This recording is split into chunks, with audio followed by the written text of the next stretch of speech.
Hello குட்டீஸ், நம்ம இன்றைக்கு ஒரு நீதி கதையை பற்றி பார்க்கலாம் வாங்க. காக்கை நண்பன் ஒரு விவசாயி தன்னோட நிலத்துல நெல் விவசாயம் செஞ்சுகிட்டு இருந்தாரு.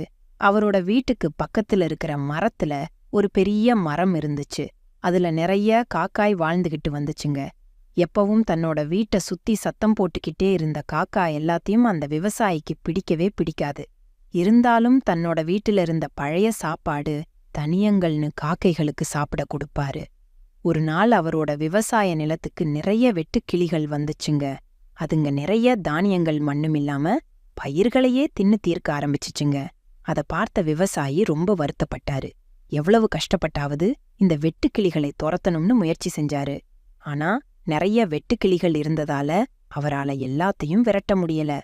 ரொம்ப வருத்தப்பட்ட விவசாயி ஒண்ணுமே செய்ய முடியாம வருத்தத்துல அங்கேயே உட்கார்ந்து தன்னோட நெல் பயிர்களை வெட்டு கிளிகள் தின்னு நாசமாக்குறத பாத்துக்கிட்டு இருந்தாரு. வருத்தமா உட்கார்ந்து இருந்த விவசாயிய பார்த்த காகங்கள் உடனே பறந்து வெந்து வெட்டுக்கிளிகளை பிடிச்சு திங்க ஆரம்பிச்சுங்க. இத பார்த்த விவசாயிக்கு ரொம்ப சந்தோஷம் வந்துடுச்சு.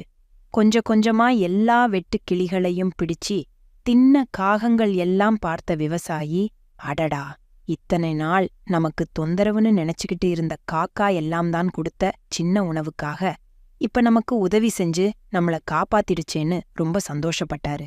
அன்னையிலிருந்து காக்காவோட சேர்ந்து தன்னோட வாழ்க்கைய வாழ ஆரம்பிச்சாரு அவரு.